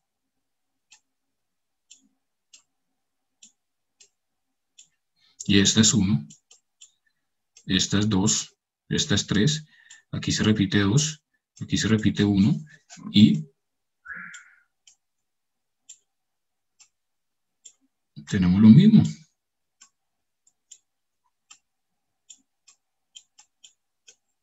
Tenemos lo mismo. El mismo patrón de mapa, ¿no? 1, 2, 3, 2, 1. 1, 2, 3, 2, 1. Y uno es un sinclinal y el otro es un anticlinal, los dos erosionados. Entonces yo podría decirte eso, ¿cierto, María? Yo podría decirte esto y quedaríamos los dos como en competencia de, bueno, ¿quién gana? ¿Cómo es posible demostrarle a la otra persona que su teoría es incorrecta? Aunque esa no es la actitud, ¿no? Esa es la actitud del científico que tiene un ego así terrible y está así todo preocupado porque, uy, no, eso es lastimosamente la actitud de mucha gente y es terrible y siempre ha sido así, siempre hemos sido así. Pero no, la actitud correcta sería como, bueno, vamos a ver si los dos son válidos, vamos a ver quién tiene la razón. Pero no como voy a buscar evidencias para que yo tenga la razón, entonces tergiverso todo, hago lo que sea y lo que no está a mi favor, entonces lo escondo, no digo nada y lo que sí, entonces sí. Y eso pasa mucho, no sé, ustedes no sé si son de biología o de dónde son, pero yo creo que conocen alguna historia y eso pasa mucho, desafortunadamente, no debería ser. Pero entonces María y yo entramos los dos tenemos una teoría válida. Pero ahora hablemos de lo que menciona Lorena. Lorena dice, hubo plegamiento y se depositó luego 3. Esa es una propuesta muy interesante y de hecho suele pasar. Suele pasar que primero se plegó y digamos que aquí se formó una montaña, digamos que 2 es resistente. Entonces se formó una montaña aquí, otra montaña aquí, y acá se formó un valle y hay un río cruzando el valle y forma una unidad de sedimentos del río, un conglomerado. Justo en el centro del sinclinal, eso pasa de hecho bastante. Es una propuesta muy interesante, pero mira que no es necesaria, pero sería otra propuesta, y ahora entonces no somos 3 personas aquí como, bueno, digamos que la teoría de Lorena, tu teoría no entra en conflicto como con las nuestras, porque aquí también podría pasar lo mismo, que podría haber una montaña aquí, por competencia, por diferentes niveles de competencia, y acá hay un río, y acá se depositó la unidad. A 3 personas con diferentes opiniones y todos, digamos que Porque la otra la otra no la depositó un río, lo que pasa es que esa es la unidad 3 también, ¿no? Bueno, pero vamos a resolver la competencia entre María y yo. ¿Cómo se puede resolver eso? ¿Cómo? Es como, pucha, ¿qué hago? ¿Qué hago? ¿Qué hago? Ah, bueno, les voy a decir cómo. Con relaciones estratigráficas y ahora sí metámosle fósiles. Entonces, digamos que María llega y dice, bueno, listo, voy a volver, pero esta vez voy a recolectar fósiles. Entonces, voy a recolectar un fósil en la unidad 1, en esta roca 1, y encontré, digamos que encontraste, María, encontraste un trilobite. Un trilobite. ¿Saben cuáles son los trilobites? Bueno, no importa. Eran unos artrópodos antiguos muy comunes en el Paleozoico. Bueno, digamos que encontraste un trilobite. 3 lóbulos, trilobite. Entonces, sí, tiene 3 lóbulos y una cabeza que puede variar de forma muchísima. Encontraste un trilobite. Continuaste. Encontraste una amonita. Una monoideo. Con su clásica sutura amonoidea, que es así toda corrugada, toda extraña. Así con todos, así. Hay unas que son así, mejor dicho, tremendo zigzag exagerado. Listo. Y aquí voy a poner un fósil que es ridículamente raro de encontrar, solo para como que nos imaginemos edades. Encontraste un cráneo de un primate muy primitivo, pero un primate. Con su cara plana y todo eso. Listo. Y aquí, pues, lógicamente volviste a encontrar lo mismo, monoideo.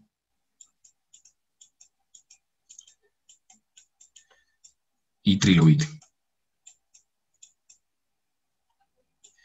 Ahora tú podrías venir a decir, ajá, resulta y acontece que los trilobites son del Paleozoico, estos son del Mesozoico y esto es un primate, entonces sí o sí tiene que ser del Cenozoico. Por ende, la unidad 1, por ende, a ver, ¿dónde hay espacio? Por ende, la unidad 1 es más antigua que la unidad 2 y a su vez es más antigua que la unidad 3. Por lo que tiene que ser este de acá y no puede ser este de aquí, porque en mi propuesta la unidad 1 era más joven que la unidad 2 y así, y la unidad 2 más joven que la unidad 3 en la propuesta del anticlinal. Pero en tu propuesta, la unidad 1 es más antigua que la unidad 2 y a su vez es más antigua que la unidad 3, y aquí no estamos poniendo la propuesta de Lorena, estamos solo, estamos ignorando tu propuesta y ya seguimos con la tuya, cómo podrías demostrar la tuya. Pero por ahora estamos hablando de anticlinal versus inclinal. Si tú encuentras esto, María, es decir, tienes la posibilidad de encontrar fósiles de absurda calidad. Se puede si uno se esfuerza, no siempre hay fósiles, no, eso sí, pero si me logras demostrar que 1 es más antiguo que 2 y más antiguo que 3, entonces ya no hay ninguna duda de que estamos hablando de un sinclinal. Porque miren cómo la configuración espacial es de un sinclinal y miren cómo es de un anticlinal. En un anticlinal, el núcleo, la parte central, esta unidad del centro, la número 3, es la más antigua y se va haciendo más joven hacia los lados. En un sinclinal es todo lo contrario. El núcleo, esta unidad 3, la del centro aquí, es la más joven y se va haciendo más antigua hacia los lados. Esa es la manera de demostrar, digamos, listo, ya. Tenía razón, es un sinclinal, dejemos así. No me pongo bravo, no me ofendo, ni me pongo entonces, no, muéstreme. No, bueno, sí, pues se podría decir, bueno, muéstreme los fósiles, claro, obvio. Pero no sé, es que me parece que en serio en las ciencias a veces hay una competencia como toda de egos ahí, y fuera de todo se mete también la política, entonces peor, ¿no? Hay como que uno no puede decir algunas cosas, hay cosas que uno no puede decir, por más que tenga evidencias, porque digamos que ya hay un canon de las cosas, ¿no? Pero bueno, eso es otro tema. Ahora, entonces, la teoría de Loreno es que esta unidad ni siquiera hace parte del pliegue, sino que se depositó mucho tiempo después y por la acción del río. Entonces, ¿cómo sería posible confirmar esa teoría? Bueno, entonces ahí Lorena tendría que ir a campo, tú tendrías que ir a campo y, ahí toca, es un poco más difícil, pero tendrías que sacar muestras o digamos una perforación o algo y nos muestras que todo esto acá son conglomerados. Hay conglomerados, hay, digamos, rocas que solo pueden ser dejadas por un río, arcillas rojas. Las arcillas rojas también son clásicas de ríos. sino esta roca que compone todo este sector es absolutamente fluvial, hay polen, hay rasgos completamente continentales y además es mucho más joven. También podrías, por ejemplo, decir, bueno, acá ustedes encontraron amonitas, digamos, y acá en cambio hay polen y cosas muy modernas. El polen está supremamente estudiado, ¿no? Se llama palinología y hay tablas de palinología. Entonces, si usted encuentra este polen en particular, está en esta edad de aquí a aquí, si encuentra este otro de aquí a aquí, si encuentra este otro de aquí a aquí, y constantemente está siendo enriquecida por gente trabajadora del tema de la palinología. Entonces, tu propuesta, Lorena, sería un poco más de mirar la litología que está en este lugar. Aunque es muy común que se forme un río ahí, ¿no? Puede ser que está la litología 3 y encima de la litología 3 está la unidad cuaternaria de Lorena, que es los sedimentos dejados por el río. Entonces pueden estar todas. Está la unidad 3 y acá hay una capa de unidades fluviales que ha dejado el río que actualmente recorre la zona. Bueno, muchachos, se nos acabó el tiempo. Esta clase es muy importante, nos queda un poquito aún, pero digamos que ya hicimos esto, entonces ya resolvimos cómo la propuesta de anticlinarse inclinal, que se puede parecer demasiado, se resuelve encontrando la relación de edades entre las diferentes capas que componen la estructura. ¿Cierto? Y aquí, bueno, en la próxima clase miramos algunos ejemplos de nuestro país. Este es el sinclinal de Guaduas, este es el sinclinal de Tesalia, el anticlinal de Arcabuco, y terminamos con fracturas, con fallas. Y nada, terminamos la clase y comenzamos inmediatamente con hidrogeología, la clase que viene, y ahí vamos a hablar de fracking y vamos a hablar de esas cosas para que tengamos conocimiento de esos temas. Entonces, muchachos, ¿tienen alguna pregunta de esto último que hicimos de poner a prueba las dos propuestas? ¿O alguien tiene un comentario o algo por el estilo?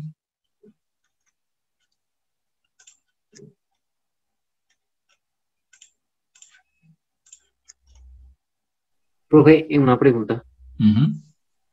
Digamos, ¿ese plegamiento se puede dar en todos los tipos de rocas o definitivamente solo en unas específicas? O sea, me refiero como si se puede dar también en las metamórficas y en las ígneas o solamente en sedimentarias, no sé. Se puede dar en todas. Se puede dar en todas, pero en ciertos tipos de rocas la respuesta geomorfológica casi que es invisible. Especialmente, imagínense este escenario que sucede. Imagínense que tenemos un sector grandísimo compuesto única y exclusivamente por granito. El granito a veces entra en batolitos gigantescos, absolutamente enormes, y todo el lugar es granito. Entonces, el pliegue está ahí, pero es invisible, es casi que completamente invisible. Las rocas sedimentarias nos ofrecen la posibilidad de observar esos esfuerzos y sus resultados de manera hermosa y clara prácticamente, pero aquí pues se comprimió la roca y hay pliegues, pero muy difícil verlos. Prácticamente hay que buscar otras evidencias, ¿no? De que hubo compresión, unos minerales que se forman también por la compresión, cosas así, pero no se va a tener este escenario como tan interesante que se tiene aquí. Y este escenario es especialmente interesante porque aquí es donde ocurren las trampas de petróleo. Esto fue las primeras cosas que la geología moderna estudió de forma exhaustiva. ¿Por qué? Porque había un beneficio económico detrás de esto. Como suele suceder, ¿no? Cuando hay un beneficio económico detrás de algo, toda la investigación estalla. En la próxima clase vamos a ver yacimientos de petróleo, vamos a ver también cómo se acumula el agua. Ahora imagínense el agua cómo participa en esto, ¿no? Hidrogeología, fracking, todo eso. Por eso es necesario que primero veamos esto. Pero sí, la respuesta es sí, sí hay, claro. En cualquier tipo de roca se puede dar esto, pero no forma las estructuras tan visibles de anticlinales y sinclinales. Es decir, que si la pregunta es, ¿los anticlinales y sinclinales se forman en rocas ígneas? No siempre. Pero hay rocas ígneas estratificadas, ¿no? Como por ejemplo flujos de ceniza, una caída de ceniza, entonces sí. Pero tiene que ser rocas estratificadas. Si la roca no está estratificada, no se forma anticlinal y sinclinal. No se forma. Tiene que estar estratificada. Esa sería la respuesta. Bueno, no, a ustedes, muchachos, Sofía, María, gracias por su participación, Juan Pablo. Nos vemos mañana. Mañana voy a intentar ir un poco más rápido.